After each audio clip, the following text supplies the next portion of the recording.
Earbuds അല്ലെങ്കിൽ headphones earphones use ചെയ്യുന്നത് അത് ആക്ച്വലി നമ്മൾ കണ്ടിന്യൂസ് ഇപ്പോൾ ഓൺ എ ഡെയിലി ബേസിസ് എന്ന് പറഞ്ഞ പോലെ ഹെഡ്ഫോൺസ് വെച്ച് പാട്ട് കേൾക്കുന്നത് അത് നമ്മുടെ കേൾവിയെ ശരിക്കും ബാധിക്കുമോ?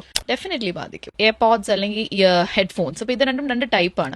അപ്പൊ നമ്മൾ ഇഫ് യു ആസ്ക് മീ അതിനൊരു കമ്പാരിസൺ ഏതാണ് ബെറ്റർ എന്ന് ചോദിച്ചാൽ ഡെഫിനറ്റ്ലി ഹെഡ്ഫോൺ തോട്ട് കനാലിലോട്ട് വെക്കുന്ന അല്ലാത്തതായിരിക്കും ഇൻ കമ്പാരിസൺ ബെറ്റർ. ഇത് രണ്ടും തുച്ഛ സമയത്തിൽ കൂടുതൽ നമ്മൾ ഉപയോഗിച്ചു കഴിഞ്ഞാൽ അതിന്റെ പാർശ്വഫലങ്ങൾ ഉണ്ടാവും. ഇപ്പൊ പല സ്റ്റഡീസ് നടത്തുന്നുണ്ട്. ഇപ്പൊ കാലിഫോർണിയ ഓഡിയോളജി സെന്റർ അങ്ങനെ പല സ്റ്റഡീസിൽ അവർ പറയുന്നത് ഒരു 60/60 റൂൾ. ഇപ്പൊ നമുക്കൊരു സേഫ്റ്റി ലെവല് നമുക്ക് എന്താണെന്ന് ചോദിച്ചു കഴിഞ്ഞാൽ 60/60, അതായത് നമ്മളുടെ ഡിവൈസിന്റെ ഒരു 60% volume for a period of 60 minutes continuous.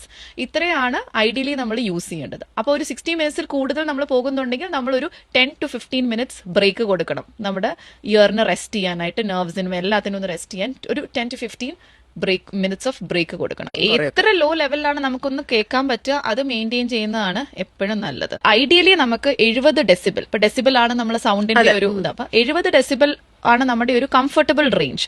അപ്പൊ അതിന്റെ മുകളിലോട്ട് പോകുമ്പോൾ ദി amount ഓഫ് ടൈം നമ്മൾ എക്സ്പോഷർ വരുന്നത് ഷുഡ് ബി ലിമിറ്റഡ്. അപ്പം ഈ ഒരു ഇൻസ്റ്റിറ്റ്യൂട്ടിന്റെ ഇത് ഗൈഡ് ലൈൻസ് പ്രകാരം ഒരു 85 ഡെസിബിൾ ലെവലിലാണ് സൗണ്ട് എങ്കിൽ ഒരു 8 മണിക്കൂറിൽ താഴെ ഒരു വർക്കർ അതിനോട് എക്സ്പോഷർ വരാവുള്ളൂ. അതിൽ കൂടുതൽ വന്നാൽ നമ്മുടെ ചെവിക്കകത്തുള്ള ഈ കോക്ലിയ അല്ലെങ്കിൽ നമ്മുടെ ഹിയറിംഗ് ആയിട്ടുള്ള കോക്ലിയയുടെ അകത്ത് ഹെയർ സെൽസ് എന്ന് പറഞ്ഞുണ്ട്. അതാണ് നമ്മൾ ഈ കേൾക്കുന്ന സൗണ്ടിന്റെ വൈബ്രേഷൻസിനെ ഇലക്ട്രിക് സിഗ്നൽസിലോട്ട് ട്രാൻസ്മിറ്റ് ചെയ്ത് നമ്മുടെ ബ്രെയിനിലോട്ട് പോയി നമ്മൾ കേൾക്കുന്നത്.